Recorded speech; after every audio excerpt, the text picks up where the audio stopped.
just because of whatever the situation is, they can't just become masculine because we did that. So just like we can't say that because we didn't have no fathers and we go to a new girlfriend or whoever she is and say, well, I'm a little feminine because I ain't have no father around. That's insane. So she's masculine because she chose to be masculine. It ain't no fucking excuse for it at all. She's masculine. She's masculine. That ain't the type of woman you need to be with. Simple as that. You need to find a woman that rests in her femininity, as the internet says. All of you niggas on the internet use my city, Chicago, as y'all talking point. The conservatives use it as a talking point all the time. They keep hiring more police. You cannot arrest your way out of what's going on in our communities. Why? Because when you arrest one nigga, it's 20 more niggas waiting to fill that slot. It's not something that you can be reactive to. It's something you have to be proactive to. What have I done personally? I've run millions of dollars in programs. Chicago, New Jersey, Texas. What works, Sean? Mentoring programs, after-school programs, reentry programs, electronic monitoring programs. Proactive solutions work. You niggas always complain and use this as a political football, but you never ask what works and how you can make it work even more. Programs work. It's proactive. And you know who kids who do violent things listen to? They listen to people that look like you and me. Niggas that's been through stuff. Niggas that's from where they're from. Niggas who have cultural competence that can speak their language. Why? Because I'm an alumni of that shit. I went from doing everything they was doing to somehow ended up in college and somehow being on the other side. And I'm comfortable in a boardroom and in a trap house. That's who they listen to. So when you outsource that responsibility, the only person that they will listen to is no longer there. They're not listening to no fucking woman. I got a question. Who did we? They're not listening to mom, bro. That's not mom's job. That's your job. And every time y'all make this argument about taking care of your own household, the problem is, nigga, you got to step outside. And when you step outside, nigga, it's active.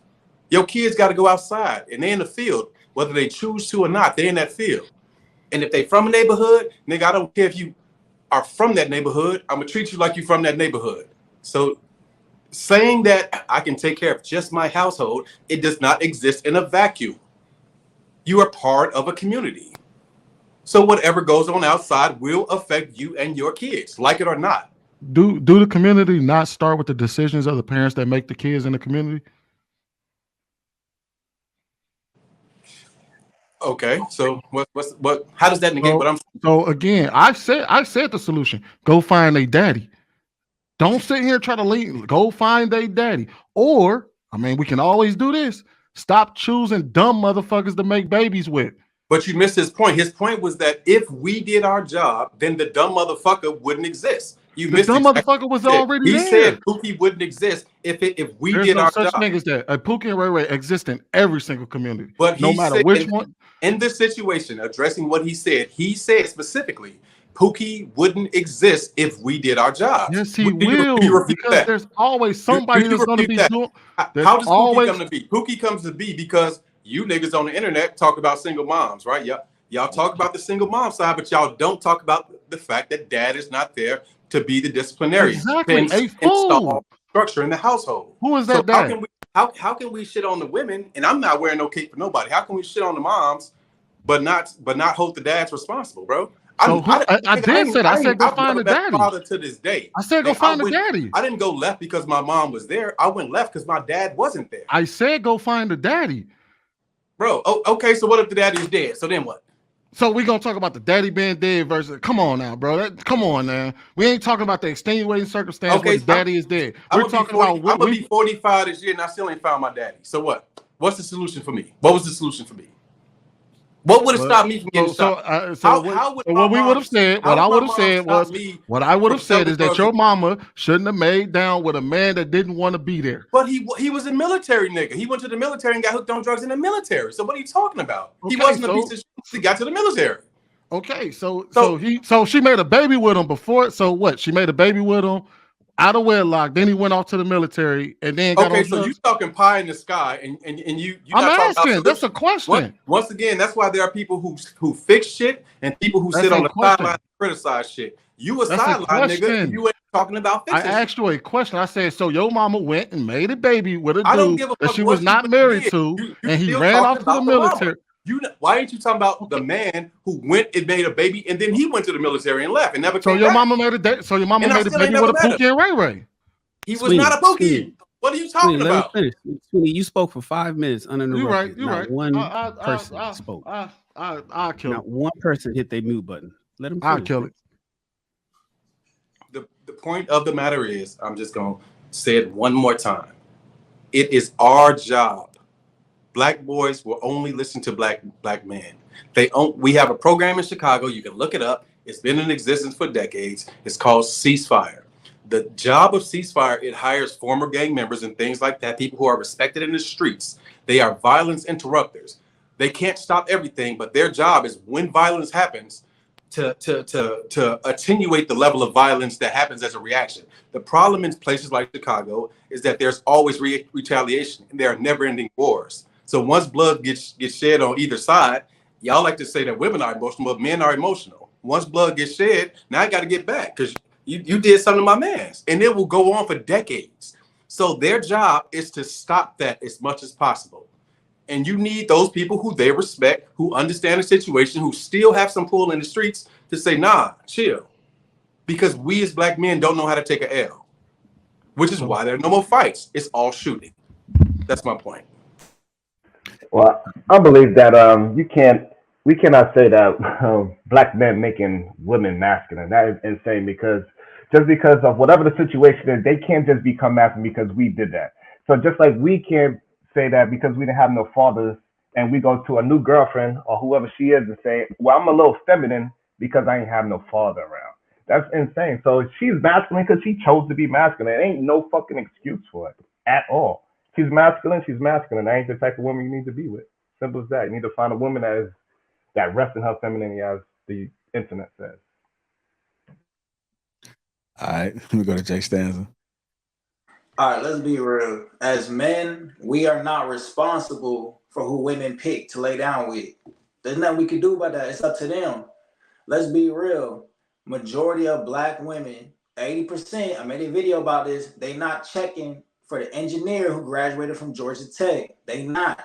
They checking for the bad boy, the thug, the rapper, the scammer, the drug dealer, the dude that's trouble. They are not stupid. They know who they are dealing with. They know this. They know he ain't shit. They know this. They're not blind to the fact. So Dr. Umar's wrong in that instance. As far as masculine women, I'm not responsible for that because she turns it on and off. When she go to work, she turns it off because when her manager coming to the job, she better turn it off. When the owner of that company coming to their job, she's not masculine. She know how to turn it off straight up. And I also want to say this. Black men are not obligated to do any of this that Dr. Umar is talking about. You're not. You're free. You're not obligated to your community. You're not obligated to only date black women. You're free. You could travel. You could date who you want. So you got to get this mindset of trying to save something. There's no saving it. It's been like this. It's going to stay like this. Straight up. Let me get HD in there. Go ahead on with that. Oh man. I've never been on the bandwagon of Dr. Umar, but I think he has a very valid point. For example, if he says that there would be no Pookies and Ray Rays if there were men that were stepping up and helping to steward and direct them. So I thought about that because I watched it and we talked about it on the show last night. And I listened to what Sweeney said. In his profession, your profession, Sweeney, is a barber. Is that correct? Right? Yeah. And so if you were to mess up somebody's head, should they go and just, be out there and their head is messed up? Or should somebody see, or he goes and finds somebody that can do a better job? What I mean by that is, yes, you messed up, but there is somebody that should be able to see the mistake that you made and help out. What he did say, I don't think y'all was listening. I think y'all was just overreacting. Some of y'all anyway, because he said that I'm not talking about being a stepdad. He said that. He said, I'm not talking about being a stepdad. I'm talking about doing what Sean is referring to, which is create programs in which these kids can be a part of. I mean, if you look at sports, I mean, that's one of the reasons a kid will be derailed from being a problem. So, as a former teacher, and y'all may know this, that like the kid does not get to participate in a sport until 7th grade in most schools. But if you go check out and see what's going on in 6th grade, them boys is horrible. Okay. But when they realize that the coach, and it just happens, when they realize that there's a consequence because the coach is going to do something to them as a result of them being disobedient, defiant in the classroom, their behavior changes drastically in the 7th grade. Okay. So it is not trying to alleviate the guy that did not take care of his job, right? But that's going to happen, that people are not going to do their job. And that's a reason why there needs to be programs in place to help those be better. Case in point, it should be here on King Talk that we're trying to teach young men how to vet a woman, how to do a better job of being a man, whether it's a step of your game financially, physically, and all the likes. So to say that you're not responsible, Jay Stanza, as a man, to say you're not responsible for a community issue, then you will be considered a part of the problem.